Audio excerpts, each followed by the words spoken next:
السلام علیکم۔ Gilani forum YouTube channel میں خوش آمدید۔ آج ہم آپ کو اللہ کے ایک نیک ولی حضرت خواجہ قطب الدین بختیار کاکی کی زندگی کا ایک واقعہ سنائیں گے جب آپ پر ایک عورت نے الزام لگایا۔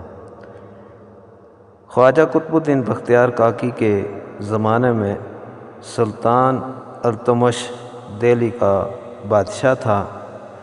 خواجہ قطب الدین بختیار کاکی اللہ کے نیک ولی تھے۔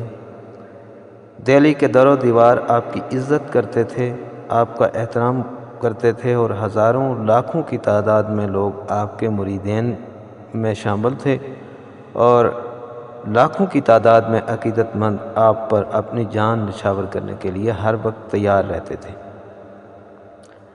دہلی سلطنت دہلی کے سلطان، قاضی اور دیگر ذمہ داران آپ کے عقیدت مندوں میں شامل تھے۔ دہلی کا سلطان التمش آپ کی خدمت میں حاضر ہوتا، آپ سے فیض و برکات حاصل کرتا۔ جب دہلی کا سلطان بختیار کاکی کی اتنی عزت کرتا تھا تو عام رعایا کی کیا حالت ہوگی۔ آخر ایک وقت آیا کہ سلطان التمش آپ کو خواجہ قطب الدین بختیار کاکی نے اسلامی اصولوں کے مطابق زندگی بسر کرنے کی تلقین کی اور اپنی رعایا میں عدل و انصاف برپا کرنے کا حکم دیا۔ سلطان نے حضرت خواجہ قطب الدین بختیار کاکی کا حکم اپنی سر آنکھوں پہ رکھا اور اس نے اسلامی اصولوں کے مطابق سلطنت کو اپنی چلانے کا اعلان کر دیا۔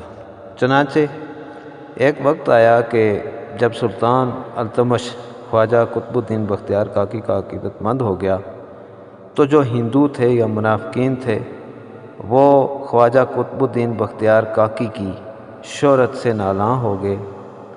آخر انہوں نے ایک منصوبہ ترتیب دیا۔ ایک دن بادشاہ کا دربار لگا ہوا تھا، ایک عورت دربار میں آ پہنچی۔ وہ روتی چیختی چلاتی ہوئی جب آپ کے دربار میں پہنچی اور کہنے لگی کہ یہ میرے ساتھ بہت بڑا ظلم ہو گیا ہے اور آپ کے اس حکومت میں ہوتے ہوئے اگر میرے ساتھ یہ انصاف نہ ہوا تو میں مر جاؤں گی، میرا جہان لٹ جائے گا۔ سلطان التمش نے پوچھا کہ تمہارے ساتھ کیا ہوا؟ سلطان التمش نے جب عورت سے سوال کیا، عورت نے جواب دیا کہ یہ میرے ہاتھوں میں جو بچہ ہے اس کی عمر 2 سال ہے اور یہ فلاں ایک شخص ہے، اس کی ناجائز اولاد ہے۔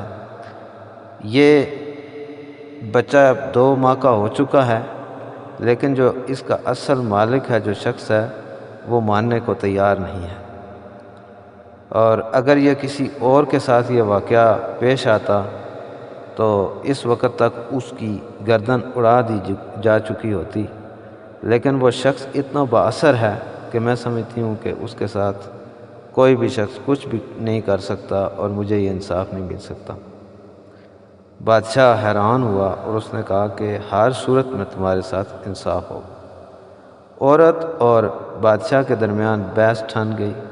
عورت کہے کہ انصاف نہیں ہوگا، بادشاہ کہے کہ انصاف ہوگا۔ بادشاہ نے کہا کہ آخر تم بتاؤ تو صحیح کہ وہ شخص کون ہے۔ خیر جب بحث طویل ہو گئی تو اس عورت نے بتایا کہ خواجہ قطب الدین بختیار کاکی جو اتنے بڑے ولی ہیں اللہ کے اور آپ سب لوگ جن کے عقیدت مند ہیں، یہ سب کارنامہ انہی کا ہے۔ وہ لوگوں کو واعظ و نصیحت کرتے تھے، تربیت کرتے تھے اور جب تہجد کا وقت ہوتا تھا تو وہ پچھلے دروازے سے نکل کر میرے پاس آتے تھے اور یہ بچہ انہی کا ہے۔ بادشاہ نے جب یہ سنا اور درباریوں نے تو حیران ہو گئے، قاضی بھی حیران ہو گیا۔ خیر خواجہ قطب الدین بختیار کاکی تک یہ جب پیغام پہنچا اور اطلاع دی گئی کہ آپ کو بادشاہ کے دربار میں حاضر ہونے کی ریکویسٹ کی جاتی ہے، خواجہ قطب الدین بختیار کاکی نے جب یہ واقعہ سنا، یہ خبر سنی تو آپ بغیر کسی پروٹوکول کے مریدین کے ایک لاٹھی لیے اوجل قدموں سے بادشاہ کے دربار میں پہنچے۔ وہ عورت بھی وہاں پہ موجود ہے، چلا رہی ہے، چیخ رہی ہے کہ میرے ساتھ یہ واقعہ ہوا اور یہ شخص ہے، یہ وہی قطب الدین بختیار کاکی جن کے اتنے چرچے ہیں اس دہلی کے اندر یہ انہی کا بیٹا ہے۔ خواجہ قطب الدین بختیار کاکی نے بادشاہ سے، درباریوں سے اور قاضی سے حکم دیا کہ مجھے وقت دیا جائے، مجھے مہلت دی جائے تاکہ میں کوئی ثبوت پیش کر سکوں کہ یہ بیٹا میرا نہیں ہے۔ چنانچہ دوسرے دن عدالت لگی۔ قاضی نے پہلے دن جب یہ بحث چھڑی تو عورت کو کہا کہ تم نے کل اپنے ساتھ گواہ بھی لانے۔ دوسرا دن جب آیا تو عورت اپنے ساتھ بڑے بڑے گواہ بھی لے کے آ گئی اور خود بھی کہنا شروع ہو گئی۔ خیر وقت گزر گیا۔ خواجہ قطب الدین بختیار کاکی نے قاضی سے 3 دن کی مہلت طلب کر لی۔ یہاں پہ آپ کو یہ بتانا ضروری ہے کہ خواجہ قطب الدین بختیار کاکی نے خواب میں یا کشف و کرامات کی حالت میں اپنے بزرگ پیر و مرشد خواجہ معین الدین چشتی اجمیری سے یہ درخواست کی کہ اب آپ میری لاج رکھیں۔ خواجہ قطب الدین بختیار کاکی نے خواب میں خواجہ قطب الدین بختیار کاکی کے پیر معین الدین چشتی اجمیری نے قطب الدین بختیار کاکی کو یہ حکم دیا کہ 3 دن کی مہلت لی جائے، جس دن آپ کا مقدمہ عدالت میں پیش ہوگا میں بھی آپ کے ساتھ چلوں گا۔ دہلی اور اجمیر کے درمیان بہت بڑا فرق تھا۔ آپ نے اپنے عقیدت مندوں سے جب اس واقعہ کا ذکر کیا تو وہ بھی حیران ہو گئے۔ چنانچہ 3 دن گزر گئے۔ عدالت میں خواجہ قطب الدین بختیار کاکی پہنچ گئے۔ ہزاروں لاکھوں کی تعداد میں عقیدت مند وہاں پہ پہنچ گئے۔ قاضی کی عدالت لگ گئی اور قاضی نے حکم دیا کہ دونوں فریقین جو ہیں وہ پیش ہوں۔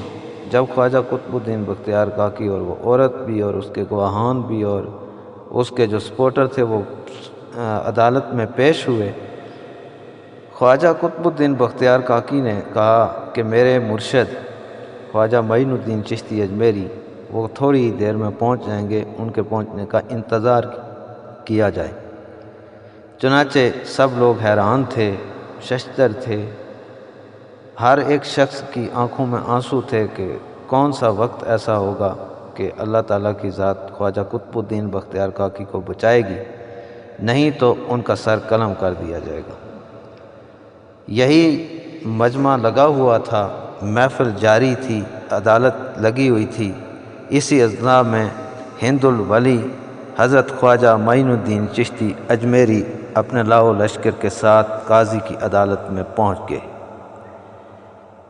معین الدین چشتی اجمیری کی آنکھوں میں آنسو آ گئے، قطب الدین بختیار کاکی کی آنکھوں میں بھی آنسو آ گئے۔ لاکھوں کی تعداد میں، ہزاروں کی تعداد میں جو لوگ مجمع وہاں پہ موجود تھا اس کی آنکھوں میں بھی آنسو آ گئے۔ جب عورت کسی صورت میں اور گواہان ماننے کو تیار نہ ہوئے تو خواجہ معین الدین چشتی اجمیری وجد میں آ گئے اور عورت سے پوچھا کہ تو سچ کہہ رہی ہے؟ عورت نے کہا سچ کہہ رہی ہوں۔ گواہان سے پوچھا، گواہان بھی کہنے لگے سچ کہہ رہے ہیں آپ۔ یہ جو شخص ہے یہ تہجد کے وقت پچھلے دروازے سے نکل کے اس عورت کے پاس آتا تھا۔ خیر جب اللہ کے ولی وجد میں آئے تو حضرت خواجہ معین الدین چشتی اجمیری نے نگاہ آسمان کی طرف کی اور خدا سے فرمانے لگے کہ اے اللہ، قرآن میں اس چیز کا اور حضور نبی کریم صلی اللہ علیہ وسلم کا یہ فرمان ہے کہ میرے انبیاء بنی اسرائیل کے، میرے اولیاء اور میری امت کے جو نیک لوگ ہیں وہ بنی اسرائیل کے انبیاء کے برابر ہوں گے، ان سے بھی بہتر درجہ رکھتے ہوں گے۔ اگر مریم کا بیٹا عیسیٰ اللہ کے فضل سے یہ کہہ سکتا ہے کہ میں مریم کا بیٹا ہوں، تو آج دہلی کے اس دربار میں یہ جو بیٹا اس عورت نے یہ جو بچہ پکڑا ہوا ہے اس کو بھی تو زبان عطا فرما، اور زبان عطا فرمانے کے بعد یہ حکم دے کہ یہ بتائے کہ اس کا اصل مالک، اس کا اصل باپ کون ہے۔ چنانچہ 2 ماہ کا بیٹا جو بچہ تھا وہ عورت کی گود میں اٹھ کے بیٹھ گیا، اور بیٹھنے کے بعد اس نے کلمہ پڑھا، اور کلمہ پڑھنے کے بعد اس نے دربار میں موجود ایک سردار کی طرف اشارہ کیا کہ میں اللہ کو حاضر ناظر رکھ کے کہتا ہوں کہ میں اس سردار کا بیٹا ہوں۔ یہ تہمت جو میری ماں خواجہ قطب الدین بختیار کاکی پر لگا رہی ہے، یہ جھوٹ ہے، یہ غلط ہے۔ دربار میں موجود قاضی، بادشاہ، التمش اور دیگر جو زائرین تھے وہ حیران و پریشان ہو گئے۔ قاضی نے محفل کو برخاست کر دیا، عدالت کو برخاست کر دیا اور خواجہ قطب الدین بختیار کاکی کے حق میں فیصلہ سنا دیا۔ اللہ کے ولی واقعی اللہ کے ولی ہوتے ہیں، اور یہ واقعہ سرزد ہونا کوئی عام بات نہیں۔ اس واقعہ کی بے شمار دلیلیں موجود ہیں۔ اللہ تعالیٰ نے اپنے اولیاء کو یہ طاقت عطا کی ہے کہ وہ اللہ کی قدرت سے بہت بڑے کام کر سکتے ہیں۔ ہمیں چاہیے کہ ہم اولیاء کرام کی زندگی اور ان کے معمولات پر نظر رکھیں اور ان کے واقعات اور ان کے فیوز و برکات سے مستفید